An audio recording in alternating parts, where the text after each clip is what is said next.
is an area called the mediastinum. So the mediastinum contains the heart and the great vessels. So the great vessels are the aorta and the superior inferior vena cava. Surrounding the heart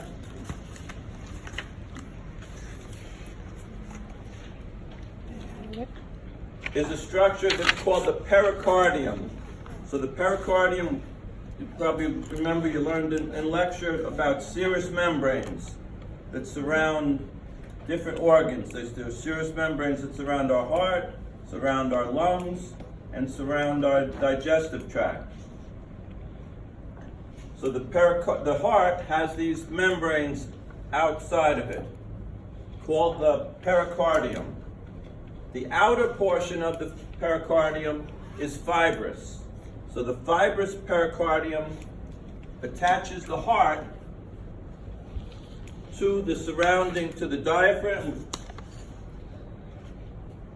So here we see the pericardium surrounding the heart, attaching the heart to the diaphragm. And then this would be to the bony structures that are protecting the heart. So they're very good because every time the heart beats, it's a kind of like a ringing motion. So having those fibrous attachments keep the heart steady within our rib cage. So it's not just flailing around every time the heart beats.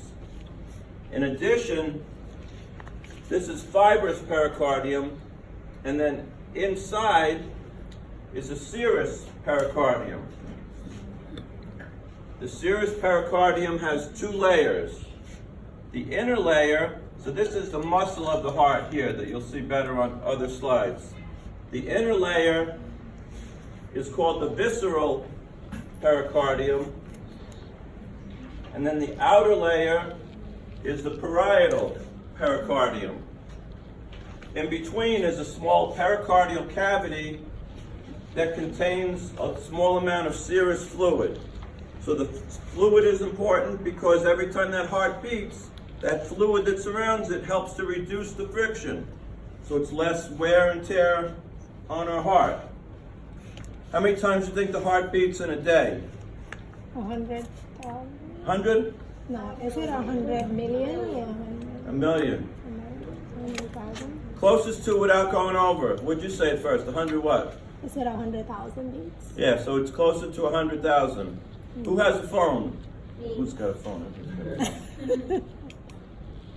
So let's say somebody's heart speed is 72. Wait. 72 times a minute, so for an hour it's 72 times 60. Are you enough? 4,000? And then 24 hours times 24.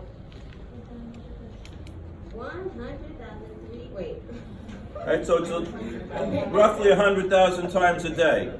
So it's to be a lot of wear and tear. So that serous fluid is a good thing to help reduce friction of the outside of the heart. Sandy, we studied this already.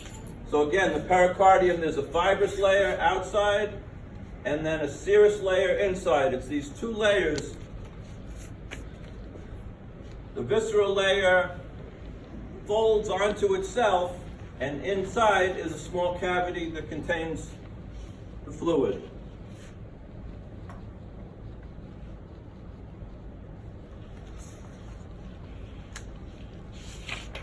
So this is the heart itself. These are the chambers.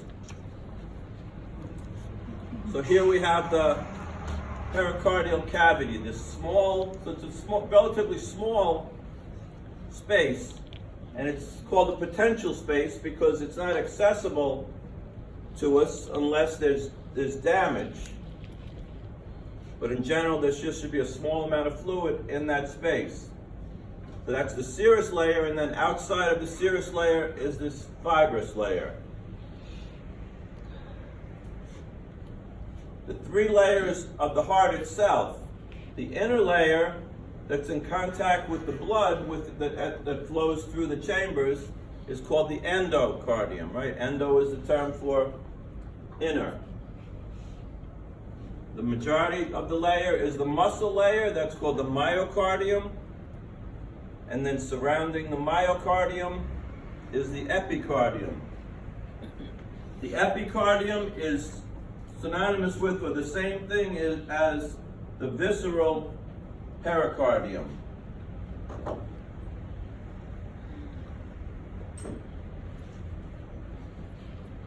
So the heart, there's two pumps, left and right side, that are pumping at the same time. The right side of the heart and the left. You see, the right side of the heart is denoted as blue because it's deoxygenated blood. So the right side is getting deoxygenated blood from the tissues and then sending that blood to the lungs to get oxygen. Then that oxygenated blood is coming back to the left side of the heart, and it's oxygenated at this point, and then it's going to send that oxygenated blood throughout the body. So it's a double part. The right side is deoxygenated, and it's called the pulmonary circuit. The left side is oxygenated, and it's the systemic circuit. We'll look at the coronary arteries after. So you guys did the heart already in lecture? We started. We started. So we're going to trace the blood flow through all the structures of the heart. So this is something that should be second nature to you. You should be able to write it out as a written answer on the final. Blood is going to first enter the right atrium. So the right atrium gathers all the deoxygenated blood.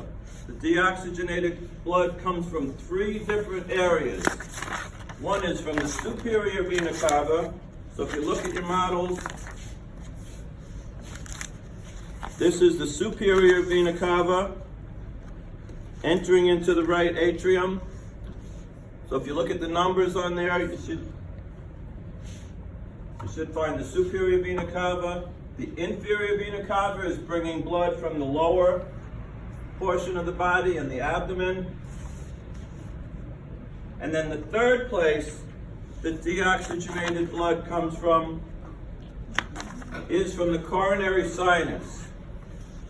So there's blood going to the heart, and that's a very important portion of blood.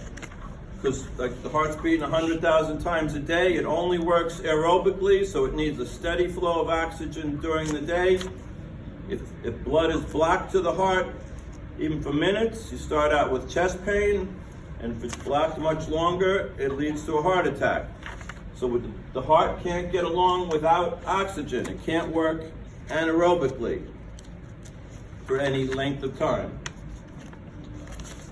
So the deoxygenated blood, that goes to the heart and gets used and then has carbon dioxide in it and is deoxygenated, is going to return to the heart through the coronary sinus, and that drains into the right atrium.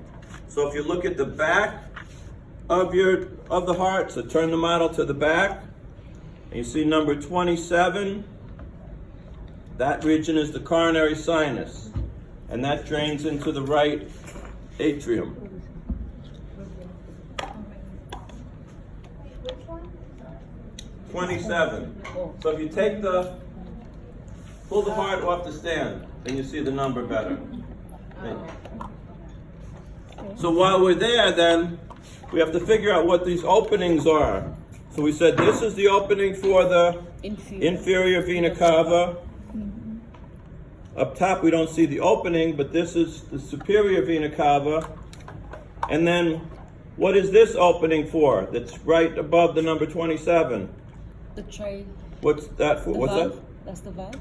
Which No? one? The one right above number 27. Oh, What's that opening for? this one. The stand. Very good. You got it correct. That was good. Oh, like, what is that? You're supposed to smile. You have, no, you really were. You didn't want to smile. I'm like, really? I fought for it. Okay, so number one, the right atrium receives blood from the superior vena cava, inferior vena cava, and the coronary sinus. and it's all deoxygenated blood. That deoxygenated blood then travels through a valve. So both, like here we see, this is right side of the heart, this is the left. So this frontal view kind of gives the impression that the right ventricle is bigger than the left, but in actuality it's the opposite. It's just that the way the heart is rotated a little bit, we see more of the right from the anterior view. But blood is pumping into both sides at the same time. So blood is flowing from the atria to the ventricles, and it goes through these valves between the atria and the ventricles that are called atrioventricular valves. Let's see, how many people? Anybody have that? There's one book. One, two. So if you have the books, it's good because there's a lot of terms that I can't keep writing everything on the board, or you have to look at the list. But the more papers you have in front of you, the quicker, because this is confusing, but it should be very straightforward after you go through it a few times. So blood flows from the atria to the ventricles through the atrioventricular valves. You have to know the specific names. So the one on the right side is called the tricuspid valve. So blood flows from the right atrium through the tricuspid valve to the right ventricle. Atrioventricular valves have three components to them. They have these structures called the cusps. So the tricuspid valve is called tricuspid because it has three cusps. If you open up the ventricle doors, and in our hearts we have these same metal hinges on them, so if they ever have to do surgery, they just open us up, they go in and they open up the hinges, and they can fix our hearts. Right? Anybody write that down? So these white things, you see the different components. You see the cusps, and then the strings are called the chordae tendineae. And then the chordae tendineae attached to structures that are called papillary muscles. So cusp, chordae tendineae, papillary muscle, and the papillary muscles attach into the myocardium of the ventricles. So this whole structure is very important because valves have to open properly to let blood flow through, but then when the ventricles contract to push blood out into the vessels, into the arteries, these valves have to close so that blood doesn't go in the wrong direction. So we don't want blood to regurgitate back into the aorta. And that's one of the main functions in valves, is to ensure one-way flow of blood and to make sure all the blood goes out and not back. So this structure of cusp, tendinous cords, and papillary muscles helps to ensure that. When the ventricle contracts, the cusps get pushed together and close and prevent blood flowing back. So when valves aren't working right, blood can seep through back to the aorta. And that's when doctors, if they're listening with the stethoscope, they hear a murmur in your heart that's associated with that blood gurgling in the wrong direction.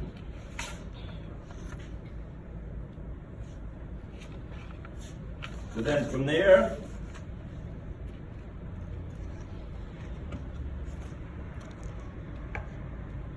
blood goes through the next valve. So this valve now is called a semilunar valve. And the one on the right side is going to lead to the structure called the pulmonary trunk. And this is the pulmonary valve.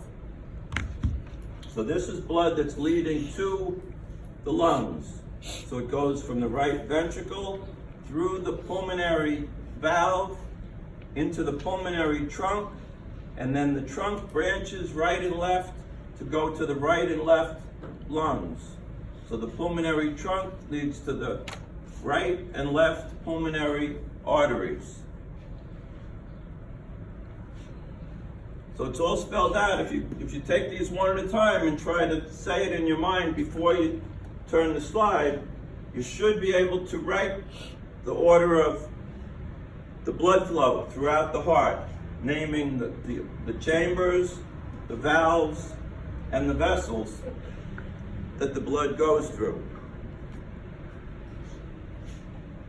So we're not going to talk about the lungs too much, but blood goes to the lungs and then gets oxygen, gives up carbon dioxide, and then oxygenated blood comes back to the heart.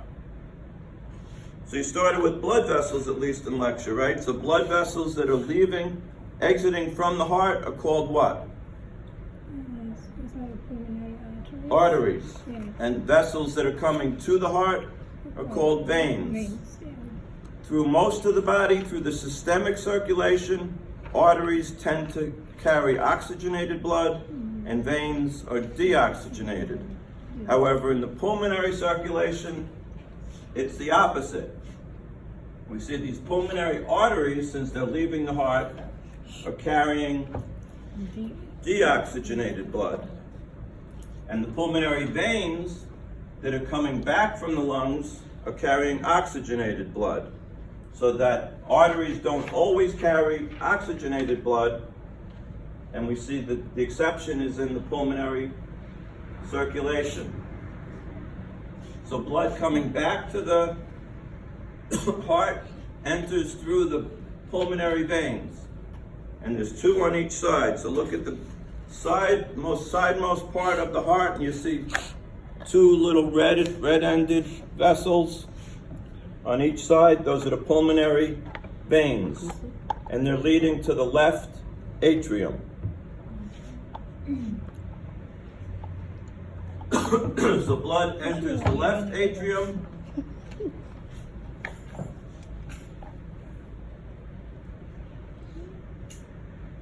See what else, if there's something I skipped through. Let's just backtrack for a couple seconds. So this one up here is the atrium. This kind of like ear-like appendage at the edge of the atrium is called an auricle. So I think that's like number 2 on your list. Yeah. Right? There's an auricle on the right side, an auricle on the left. Okay. So the auricle is the outermost portion of the atrium. It's like an appendage or ear-like appendage that helps to enlarge the atrium somewhat. So on the dissections, they're very obvious. You should be able to find the auricles. In addition, the type of muscle, based on the way its structure, is different in the atria and the ventricles. In the atria, when you open the door, you see it almost looks like a comb was run through the muscle tissue. And that's called pectinate muscle. Yeah. In the ventricles, the muscle is thicker and more like worm-like. And that has a special name called trabeculae carnae. Yeah. The ventricle. The ventricle, trabeculate. The pectinate is in the atria.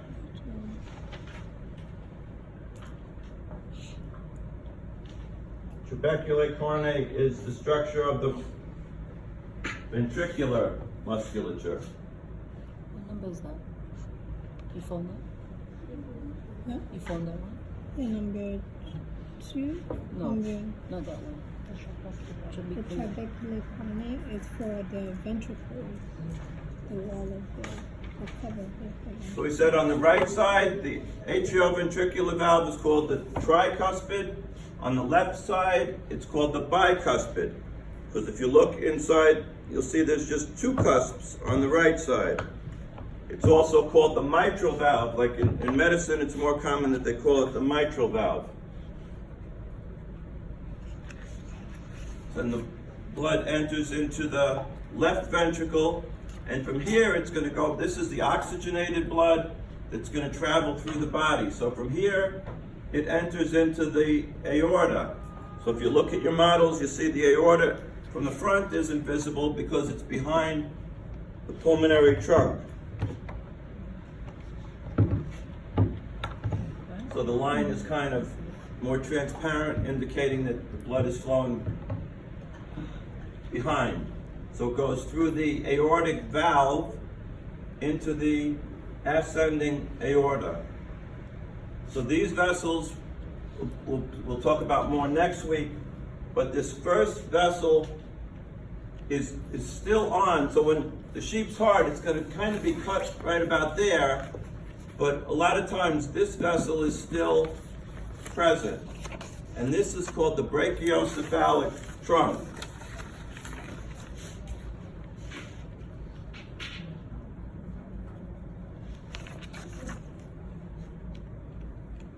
This one.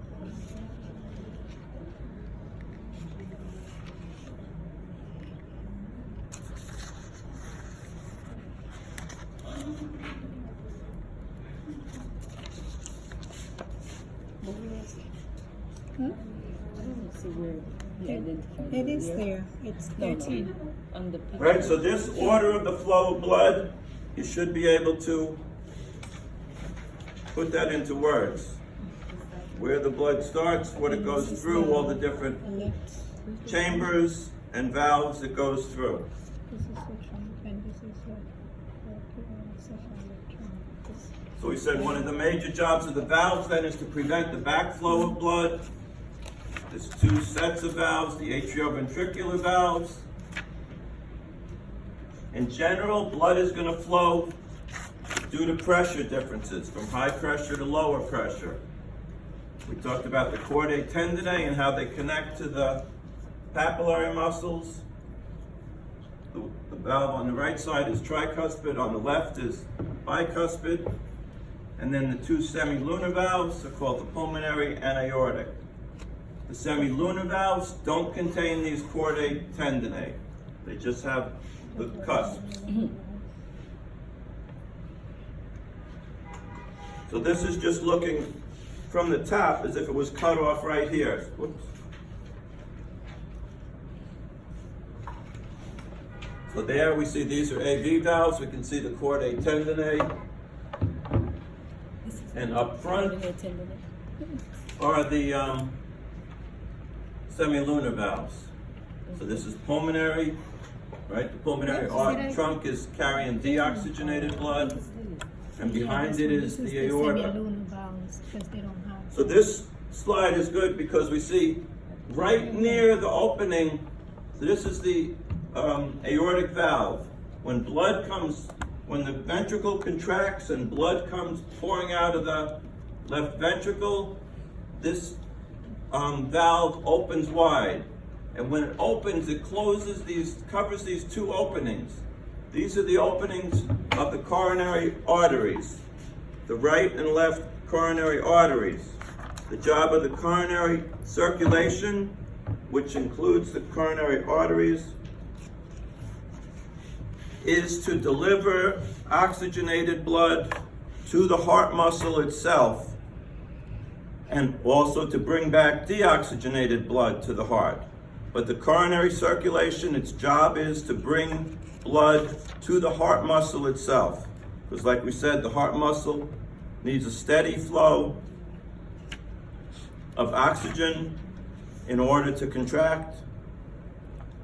And if it doesn't get it, we're not going to be alive for too long. So the first arteries that come off of the aorta are the coronary arteries. So if you look on your models, you need to know the right coronary artery we see traveling down this sulcus. And then on the left side, you need to know the left coronary artery and the first two branches.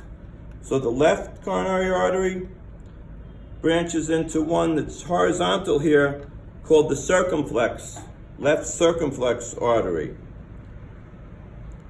And the other branch goes right down a groove on the diagonal in the anterior portion of our heart that's called the anterior interventricular sulcus. So what number is that? Let me see here. So you should know left coronary artery, left circumflex, and left anterior interventricular artery. And that travels through a groove or sulcus called the anterior interventricular sulcus.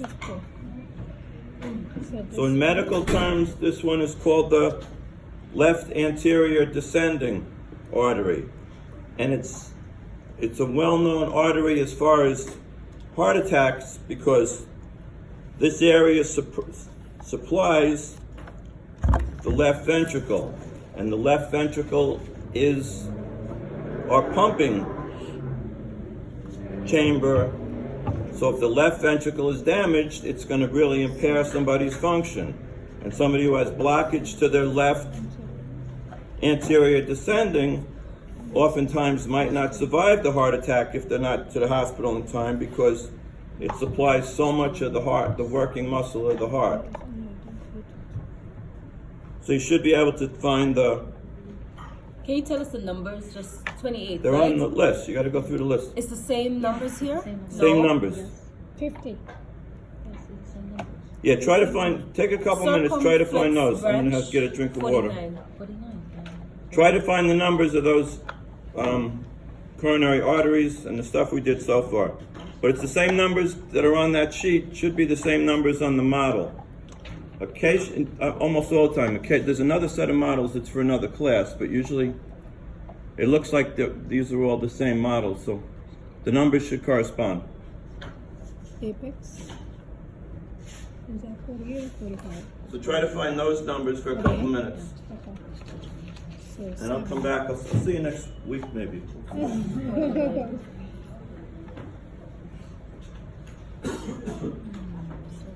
Ventricular. So 41 is the biceps, which is the atrial valves.